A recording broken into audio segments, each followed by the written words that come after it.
In today class, we will discuss about some example of insertion and deletion in avial tree. After that, we will start from the B tree. And yesterday class, we had already discussed about the insertion and how the insertion and deletion can be done in a avial tree.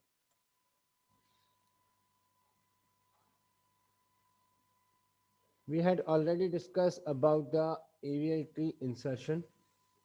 आप सभी को पता है कि AVL tree के अंदर जब हम इंसर्शन करते हैं तो इंसर्शन कैसे होता है. इंसर्शन होता है एवियल ट्री के अंदर by the four method. There are the four kind of rotation. One is RR, LL, LR or RL rotation. Clear? So four rotation are there for insertion into an avial tree. Suppose a example is given over here. Construct an avial search tree by inserting the following elements in the order of their occurrence.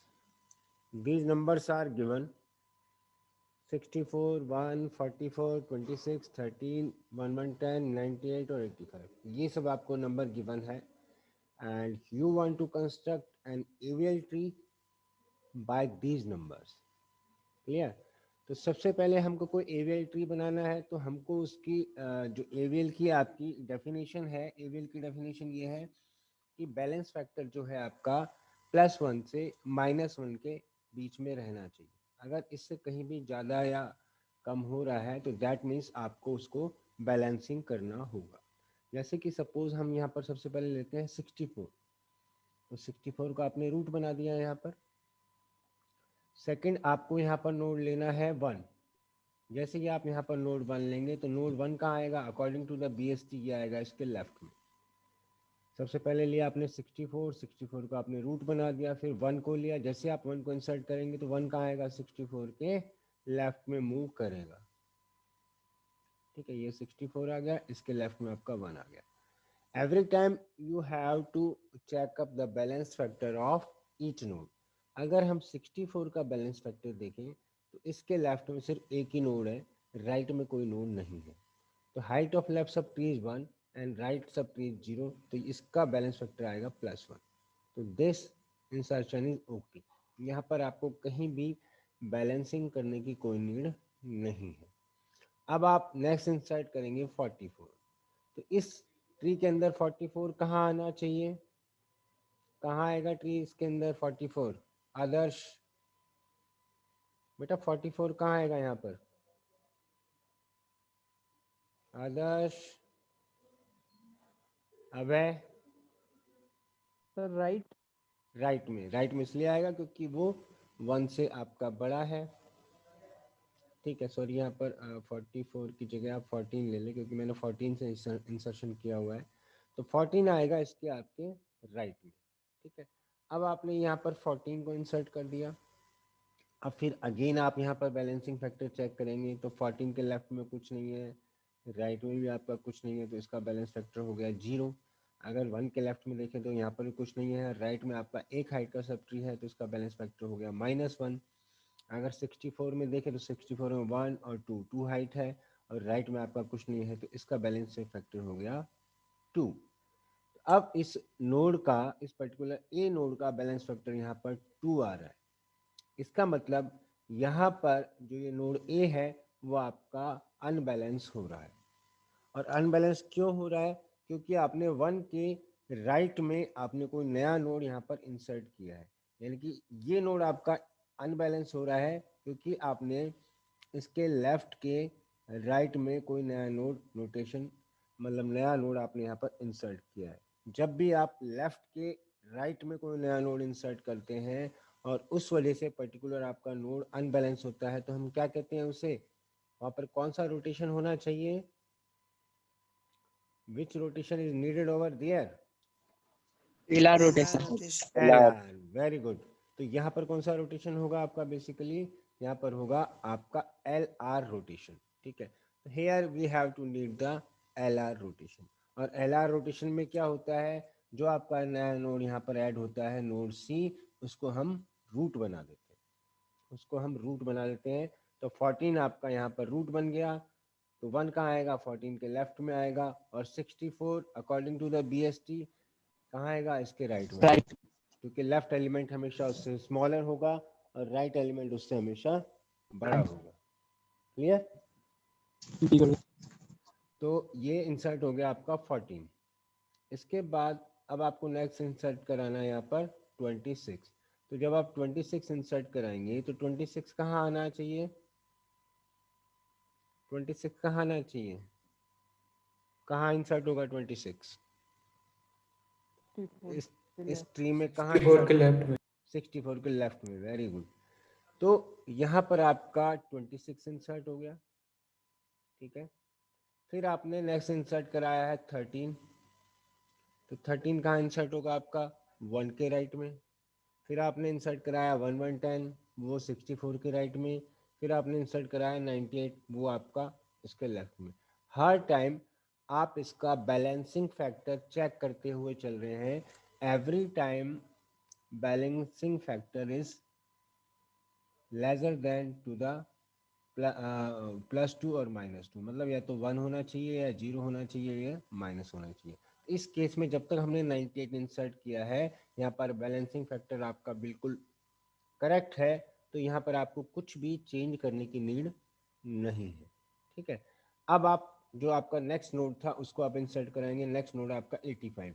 तो इस particular tree के अंदर, इस particular AVL tree के अंदर 85 कहाँ पर insert होगा, 85 कहाँ इंसर्ट होगा बेटा, 98 के लेफ्ट में। 98 के लेफ्ट में। Very good. तो 85 आपका यहाँ इंसर्ट हो गया। अगेन अब आप यहाँ पर बैलेंसिंग फैक्टर चेक करेंगे। देखिए इसका 0 है, इसका +1 है, इसका +2 है। इसका देखें तो इसका भी 0 है, इसका देखें तो इसके लेफ्ट में 1 हाइट है, राइट में आपकी 3 हाइट है, तो इसका -2 है। इसका देखें 0, इसका -1, इसका देखें तो लेफ्ट में 2 हाइट है, राइट में देखें तो 1 2 3 4 हाइट है, तो इसका हो गया -2। तो हम सबसे पहले वो नोड देखेंगे जहाँ सबसे पहले आपका नया नोड इंसर्ट होने से अनबैलेंसिंग हो रही है। तो वो पर्टिकुलर नया नोड जो आ रहा है वो यहाँ पर आ रहा है, ये नोड ए है। इसके लेफ्ट में आपने बी इंसर्टेड ऑलरेडी था, और यहाँ पर आपने एक नया नोड 85 यहाँ पर इंसर्ट कर दिया। यानी कि आपने जो नोड इंसर्ट किया है वो इस ए के लेफ्ट में ऐड किया है, लेफ्ट के लेफ्ट में ऐड किया है। तो कौन सा रोटेशन बनेगा आपका, एल रोटेशन, रोटेशन। क्योंकि आपने यहाँ पर तो उस पर्टिकुलर नोड के लेफ्ट में नया नोड इंसर्ट किया है। तो here we have to need the L rotation. और एल रोटेशन में क्या होता है, हम इसको राइट की तरफ, हम इसको towards the right we have to move that particular sub tree. इसको हम राइट की तरफ मूव कराएंगे। जैसे ही राइट की तरफ मूव कराएंगे तो 98 आपका रूट बनेगा, लेफ्ट में आपका 85 आ जाएगा और राइट में आपका 1110 आ जाएगा। Again here we have to need to check the balance factor. अगर हम यहाँ पर बैलेंस फैक्टर चेक करते हैं हर किसी नोड का, तो 85 के देखिए लेफ्ट राइट में कुछ नहीं है, इसका बैलेंस फैक्टर बनेगा आपका 0। अगर 1110 का चेक करें तो इसके भी लेफ्ट राइट में कुछ नहीं है, तो इसका भी बनेगा 0। 98 का चेक करें तो लेफ्ट राइट में क्या है, कोई नोड नहीं है, तो ये भी बन गया 0। अगर इसको चेक करें तो लेफ्ट में एक नोड, राइट में 2 नोड, इसका बन गया -1, इसका हो गया 0। 14 का चेक करें तो लेफ्ट में 2 और राइट में आपका 3, इसका बन गया -1। इसका देखें तो लेफ्ट में 0, राइट में 1, इसका बन गया -1, इसका बन गया 0। तो ये मेरा पूरा जो ट्री है, जो मैंने एवियल ट्री बनाया है, यहाँ पर बैलेंसिंग फैक्टर बिल्कुल इक्वल है। तो मुझे कहीं भी कुछ भी चेंज करने की यहाँ पर नीड नहीं है। तो इस तरीके से आप एवियल ट्री को कंस्ट्रक्ट करेंगे, मतलब उसके अंदर आप इंसर्शन करेंगे। लेकिन सिर्फ एक ही चीज़ याद रखनी है कि जब भी इसके अंदर अनबैलेंसिंग हो तो आप डिफरेंट रोटेशंस यहाँ पर यूज़ कर सकते हैं। और इंसर्शन के केस में 3 तरह के रोटेशन होते हैं, L L, L R, R L और R L. Means L L, R L, L R और आर एल, जिसको बोलते हैं हम left left, left right, right left और लेफ्ट राइट। मीन्स इस तरीके से आपके 4 काइंड के रोटेशन होते हैं, जिसके थ्रू आप यहाँ पर कोई भी इंसर्शन कर सकते हैं। ठीक है, तो दिस इज दैट, क्योंकि क्वेश्चन पेपर में आपका इसी तरह का ही क्वेश्चन आता है। अब हम देखते हैं एग्जाम्पल ऑफ डिलीशन। ये आपको एग्जाम्पल के अंदर आपको कोई एवीएल सर्च ट्री दे रखा है बिफोर द डिलीशन, ठीक है। बिफोर द डिलीशन आपको कोई एवीएल सर्च ट्री यहाँ पर दे रखा है, ये आपको एवीएल ट्री दे रखा है। इसके अंदर सबसे पहले आप चेक करेंगे कि एवीएल ट्री जो है आपका वो आपका बैलेंस है या नहीं है, ठीक है। उसको चेक करने के लिए आपको पता है हर किसी नोड पर आपको देखना पड़ेगा कि उसका बैलेंसिंग फैक्टर +1, -1 और 0 होना चाहिए, ठीक है। तो वो आपको पता होना चाहिए कि उसका एक पर्टिकुलर जो बैलेंसिंग फैक्टर है वो 2 से स्मॉलर होना चाहिए। अगर हम यहाँ पर चेक करते हैं, यहाँ पर अगर हम चेक करें, जैसे हमने यहाँ पर देखा 23, इसके लेफ्ट राइट में कोई नोड नहीं, इसका 0 हो गया, 28 का 0 हो गया, इसका देखिए तो लेफ्ट में 1 नोड, राइट में 2 नोड, इसका हो गया -1। यहाँ चेक करें तो लेफ्ट में 2 नोड, लेफ्ट में 1 2 3 नोड, 3 हाइट तक हो गया, राइट में 2 हाइट हुआ, तो ये +1, इसका -1, इसका 0, यानी कि ये आपका एवीएल सर्च ट्री गिवन है जो कि बिफोर डिलीशन वाली कंडीशन है, यहाँ पर बिल्कुल सही है। अब आपने यहाँ से 52 को डिलीट कर दिया, ये जो पर्टिकुलर नोड यहाँ पर गिवन है आपको 52, इसको आपने यहाँ से डिलीट कर दिया, इसको आपने यहाँ से हटा दिया। तो हटने के बाद ये सब ट्री आपका कुछ इस तरीके से बनेगा। अगेन आप यहाँ पर जब बैलेंसिंग चेक करेंगे तो देखिए इसका 0 है, इसका 0 है, इसका 0 है। अगर इसको देखें हम 44 को, तो इसके लेफ्ट में 1 2 और 3 राइट है, और राइट में देखें तो हम सिर्फ 1 हाइट है। तो उस केस में क्या होगा, ये आपका अनबैलेंसिंग हो जाएगा। एक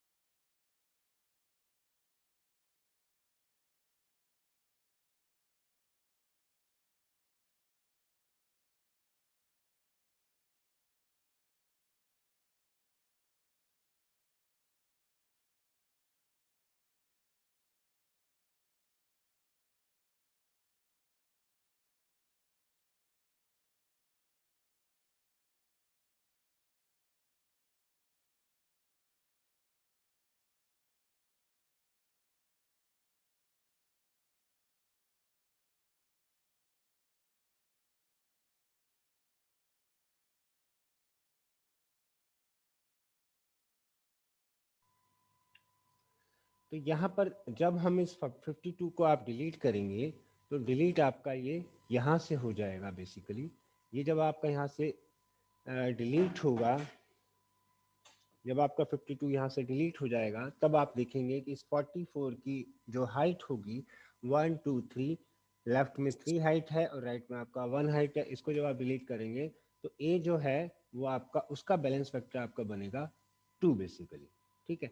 तो यहाँ पर ये एवीएल ट्री आपका अनबैलेंस हो गया क्योंकि आपने यहाँ से 52 को डिलीट कर दिया, आपने इस 52 को डिलीट कर दिया, उस वजह से आपका ये एवीएल सर्च ट्री जो है आपका अनबैलेंस हो गया। समझ में आया सभी को? क्लियर है सभी? समझ समझ में आ रहा है सभी को? Abhishek? Sir. Yes yes sir. Sir. ठीक है। Yes sir. अब आपको यहाँ पर क्या करना है, आपको यहाँ पर इसको बैलेंसिंग करनी है, ठीक है। अब बैलेंसिंग कैसे करें? वही, ये नोड आपका ए है, ये नोड आपका बी है। अगेन आपको यहाँ पर बैलेंस फैक्टर चेक करना होगा बी का, क्योंकि मेरा जो गड़बड़ आ रहा है वो आ रहा है ए का आ रहा है मेरा +2, इसका बैलेंस फैक्टर आ रहा है मेरे पास 2। तो इसको मुझे बैलेंसिंग करने के लिए इस बी का मुझे बैलेंस फैक्टर देखना होगा। बी का बैलेंस फैक्टर क्या आ रहा है? -1। और डिलीशन के अंदर 3 तरह के रोटेशंस होते हैं, R0, R1 एंड R-1। तो यहाँ पर मुझे क्या करना होगा, मुझे यहाँ पर R-1 रोटेशन परफॉर्म करना होगा, ठीक है। R-1 रोटेशन परफॉर्म करना होगा। तो R-1 रोटेशन में पर्टिकुलरली क्या होता है, हाँ, R-1 रोटेशन में क्या होता है कि ये जो आपका C होता है इसको हम रूट बना देते हैं। तो क्या होगा, ये जो 28 है ये आपका रूट बनेगा, यहाँ पर ये आपका रूट बनेगा। तो सी आपका यहाँ पर रूट बन गया बेसिकली। इसके लेफ्ट में आपका 22 आ गया, ठीक है, क्योंकि 22 से स्मॉलर है, और 44 आपका इसके राइट में आ जाएगा। मतलब ए जो है वो आपका राइट में मूव करेगा, और जो बी है वो आपका लेफ्ट में रहेगा बेसिकली, ठीक है। तो सी becomes the root over here, and 44 moves in the right direction and 22 in the left direction. तो r minus 1 rotation is different than the r0 and r1। आपको याद होगा कल भी हमने डिस्कस किया था, तीन तरह के रोटेशन मैंने आपको बताए थे। One is r0, another is r1, and next one is r minus one. और r माइनस वन रोटेशन में क्या होता है, जो नोड c होता है उसे आप रूट बना देते हैं। तो यहाँ पर 28 जो आपका रूट बनेगा, और बाय डिफॉल्ट 44 उससे बड़ा है तो वो इसके राइट में आ जाएगा, ठीक है। तो यहाँ पर हम बेसिकली परफॉर्म कर रहे हैं r माइनस वन रोटेशन, उस वजह से c आपका रूट बन गया, और 44 जो है आपका इसके राइट में मूव कर गया, ठीक है। तो ये इसका बैलेंसिंग फैक्टर अपन ने चेक किया, जीरो, इसका जीरो, इसका जीरो, इसका जीरो, यहाँ पर सभी का बैलेंसिंग फैक्टर चेक कर लिया हमने, सारे बैलेंस है। That mean this is the example of balance aerial search tree after r minus one rotation. तो ये after r minus one rotation के बाद आपका बैलेंसिंग ट्री शो कर रहा है। These are the example of insertion and deletion in aerial tree. और ये दोनों ही आपके बहुत इंपॉर्टेंट टॉपिक है आपके क्वेश्चन पेपर में। इसी तरीके से आपको क्वेश्चन गिवन होगा और आपको उसका एग्जांपल सॉल्व करना है, ठीक है। नेक्स्ट आता है आपका डेफिनेशन ऑफ बी ट्री, ठीक है। अगर हम बी ट्री की बात करें, बी ट्री होता क्या है basically. B tree is an example of M based search tree basically. B tree is a specialized embedded tree that can be widely used for the disk access, ठीक है। A B tree of order M can have at most M minus one keys and M children। मतलब अगर आपको कोई B tree दे रखा sir है, screen green हो गई है। ओके,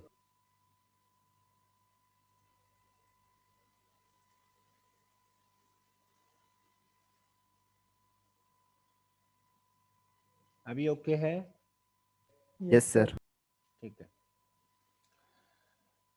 अगर हम बात करें यहाँ पर बी ट्री, बी ट्री मतलब एक तरह से आपका बैलेंस ट्री है। बी ट्री एक तरह से एक एमवे ट्री का स्पेशलाइजेशन है। B tree is a specialized M way tree that can be widely use for the disk access, ठीक है। A B tree of M order can have at most M minus one keys.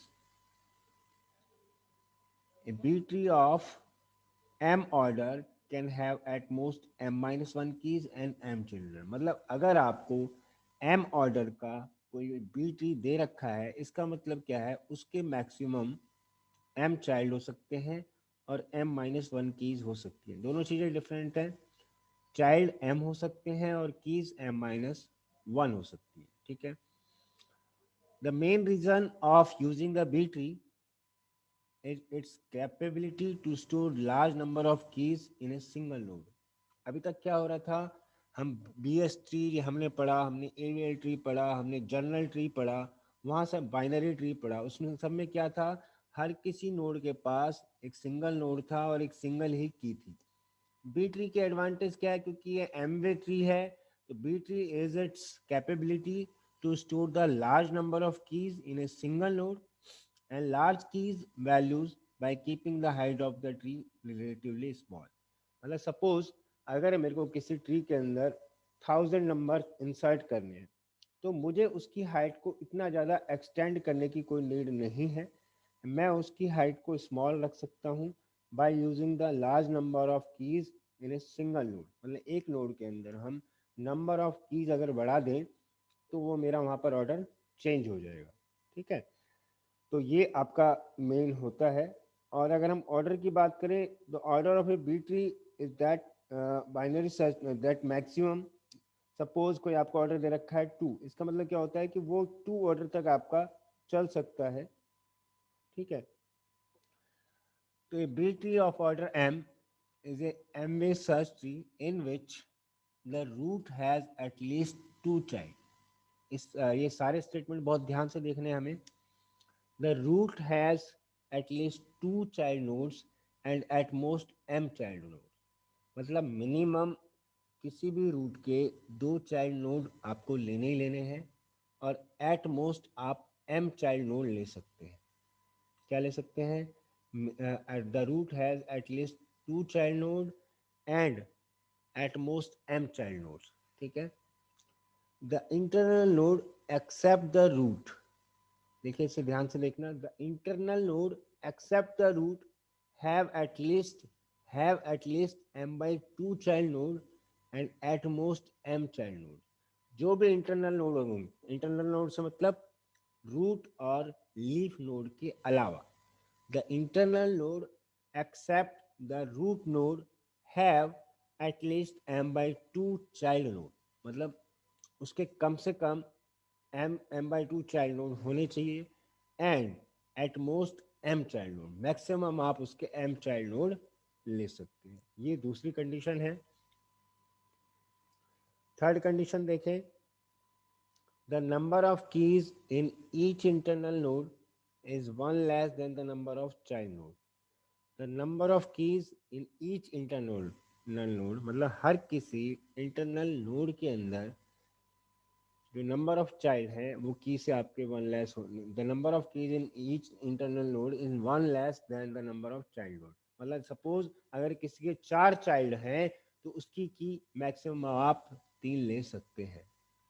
And these key partition the keys in sub tree of the node in a manner similar to that of M way search tree, तो वो same उसी तरीके से होंगी जैसा आपका Amway search tree के अंदर होती है। ठीक है। And all leaf node are on the same level, जितनी भी लीफ नोड है वो सब आपकी सेम लेवल पर होंगी। इसे देखो एक बार दोबारा डिस्कस करते हैं सारे पॉइंट्स को। पहला पॉइंट क्या है? Root has at least 2 child, मतलब मिनिमम 2 चाइल्ड होने चाहिए, and at most m child होने चाहिए। मतलब कोई भी बी ट्री के अंदर जब आप रूट बनाएंगे तो उसके कम से कम आपको 2 चाइल्ड लेने हैं, और जितना ऑर्डर है, जैसे सपोज मेरे को दे रखा है 5 ऑर्डर का ट्री है, तो मैं यहाँ पर मैक्सिमम उसके 5 चाइल्ड ले सकता हूँ। ठीक है। सेकंड, पहला ऑप्शन तो ये हो गया, root has at least 2 child and at most m child. Second option क्या है?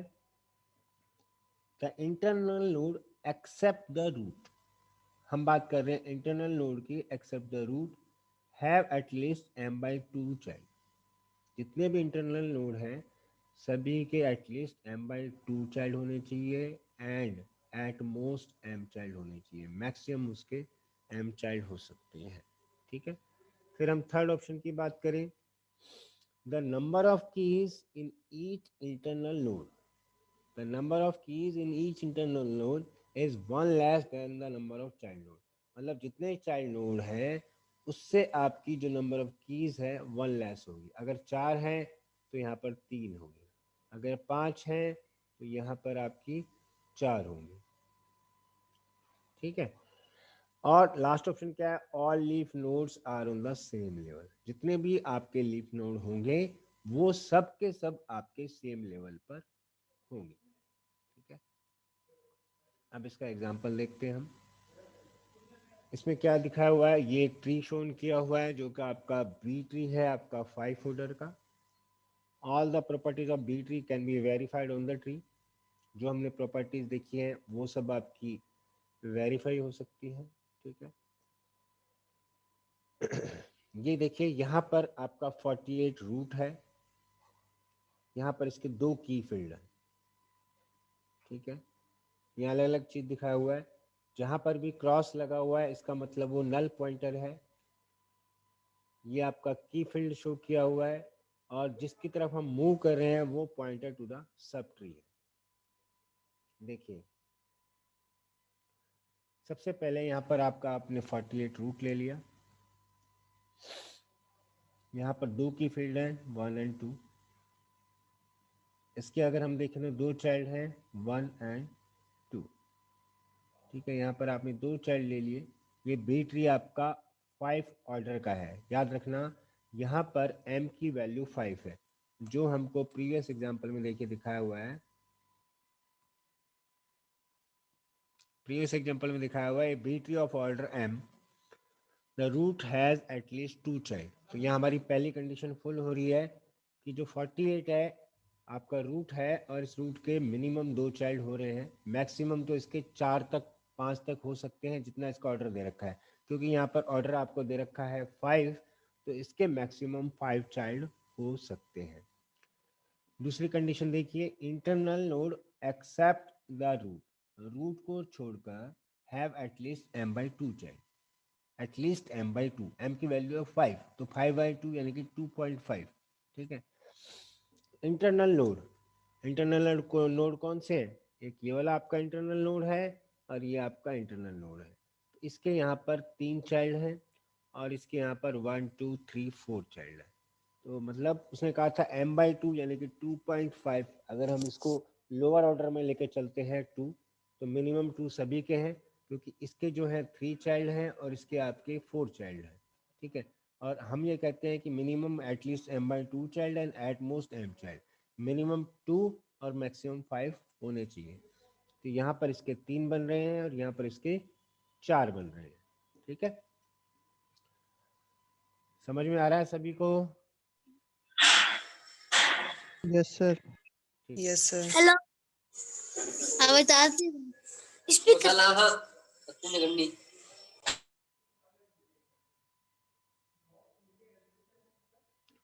अगर अब देखो ये जो नीचे आपको फील्ड दिखाए हुए हैं, these are the key fields. अगर हम 48 के लेफ्ट में जा रहे हैं, इसका मतलब की फील्ड जो यहाँ पर आएंगे वो 48 से स्मॉलर आएंगे, यानी कि 31 और 45 से स्मॉलर होंगे। अगर हम यहाँ पर 48 के राइट में मूव कर रहे हैं, that means these values are greater than 48, यानी कि 56, 64 और 85 आप ले रहे हैं, जो कि आपकी ग्रेटर वैल्यू है इससे। अगर हम इसके लेफ्ट सब ट्री पर जा रहे हैं 31 एंड 45 पे, तो हम देखें तो यहाँ पर इसके 3 की फील्ड है और यहाँ पर इसके 4 की फील्ड है। की फील्ड की भी आपको कंडीशन दिखा देता हूँ मैं। की फील्ड की अपनी कंडीशन क्या थी, the number of keys in each internal node is 1 less the number of child nodes. ठीक है, नंबर ऑफ चाइल्ड नोड्स। ठीक है, तो जितना आपका ऑर्डर है, तो यहाँ पर अगर हम देखें तो यहाँ पर आपकी कीज 3 है और यहाँ पर इसकी कीज देखें तो कीज है इसकी 4। एम ऑर्डर है तो यहाँ पर हम मैक्सिमम 5 आपकी 4 कीज ले सकते हैं, यहाँ पर आपकी 3 कीज लिए मैंने, कम ही लिए। तो यहाँ पर देखें तो ये जो लेफ्ट है आपका 31 के लेफ्ट में जा रहा है, इसका मतलब जो भी वैल्यू यहाँ पर चाइल्ड आएंगे वो 31 से स्मॉलर आएंगे। तो यहाँ पर वैल्यूज आ गई 10, 18 एंड 21। अगर मिडिल में देखें तो 31 और 45 के मिडिल में जो भी वैल्यू वो यहाँ पर आएंगी, तो 36, 40 एंड 42 हो गया। 45 के अगर राइट में मूव करते हैं तो values are greater than 45 means 46 और 47 हो गया। ठीक है, तो ये सारे तीनों पॉइंटर आपके इस सब ट्री के लिए जा रहे हैं, ये सब आपकी लीफ नोड्स हैं। और यहाँ नल पॉइंटर लिखा हुआ है, इसका मतलब इसके नीचे इसके कोई भी चाइल्ड नहीं है। अब अगर हम इसको देखें तो 48 के राइट में आपके जो चाइल्ड है आपका 56, 64 और 85 है। इसके 56 के लेफ्ट में जो जा रहा है, लेफ्ट का मतलब क्या हुआ कि 56 से स्मॉलर वैल्यू आएगी, तो ये की फील्ड जो होगा आपका 56 से स्मॉलर वैल्यू का होगा, तो 49, 51 और 52 यहाँ पर लिया हुआ है। सेकंड की फील्ड जो है इन दोनों के मिडिल में है, तो 56 और 64 के मिडिल में जो वैल्यू आएंगी 58 और 62। थर्ड जो फील्ड है 64 और 85 के मिडिल में है, तो वैल्यूज आएंगे 67 एंड 75। अगर 85 वाला देखें तो 85 के राइट वाला फील्ड है, that means the values are greater than 85 means 87, 88, 100 and 112। तो this is the example of B tree. यहाँ पर हमने देखा कि ये एक तरह का एम बेस्ड सर्च ट्री है, जहाँ पर आप एक मतलब कम हाइट में आप नंबर ऑफ नोड्स को आप ज़्यादा इंसर्ट करा सकते हैं। ठीक है, ऐसे ही सेम हम यहाँ दूसरा एग्जांपल देखते हैं। This is also example of B tree.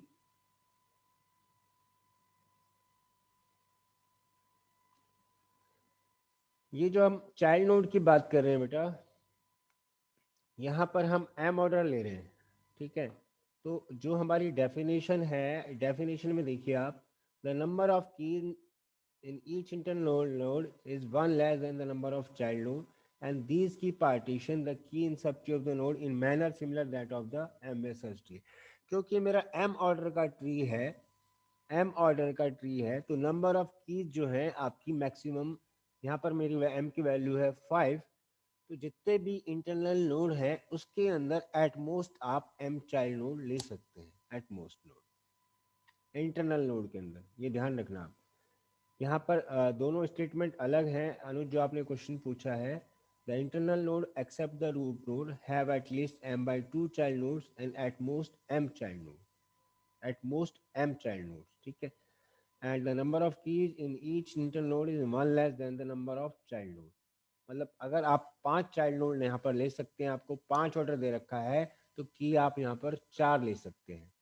जैसे कि इस एग्जांपल में देखो,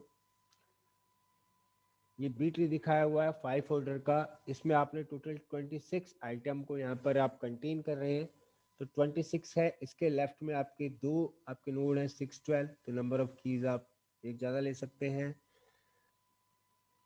3 है यहाँ पर, नंबर ऑफ कीज 4 हुआ। ऐसी नंबर ऑफ कीज यहाँ 5 ले सकते हैं, नंबर ऑफ कीज 3 हो सकते हैं, नंबर ऑफ कीज यहाँ 4 हो सकते हैं। अगर मैं इसके इस वाले के अगेन मैं यहाँ सब ट्री बना रहा हूँ, तो 42 के लेफ्ट में जो वैल्यूज आएंगी इससे स्मॉलर आएगी, 42 और 51 के मिडिल वाली वैल्यू आएंगी, फिर उसके बाद 51 और 62 के फिर इसके मिडिल वाली वैल्यू आएंगी, और जो लास्ट वैल्यू आएंगी वो 62 के राइट वाली वैल्यू सारी उससे बिगर आएंगी। तो ये जितने भी लीव्स नोड हैं ये सब आपके सेम लेवल पर हैं। ये 0 लेवल हो गया, ये 1 हो गया बेसिकली, और ये आपके 2 लेवल हो गया। तो ये तीनों भी आपके 2 लेवल पर हैं, ये सब भी आपके सेम लेवल पर है, क्योंकि जो हमारी लास्ट कंडीशन थी, लास्ट कंडीशन यही थी कि all leaf nodes are on the same level. तो यहाँ पर जितने भी लीफ नोड हैं, अगर मैं यहाँ पर ऑर्डर देखता हूँ, इसका ऑर्डर मेरा 0 है, ये आपका 1 ऑर्डर हो गया, ये सारे नोड आपके 2 ऑर्डर पर हैं, इनका लेवल 2 है, और इन सब का लेवल भी आपका 2 है। तो लीफ नोड जितने भी आएंगे उन सब का ऑर्डर आपका सेम होना चाहिए अकॉर्डिंग टू द रूल्स, ठीक है। तो ये 5 ऑर्डर का है, तो एट मोस्ट आपने यहाँ पर आपने 4 चाइल्ड ले लिए, यहाँ 3 ले लिए, यहाँ 3 ले लिए। तो this is the example of B tree. कल हम इसमें आगे और फर्दर मूव करेंगे।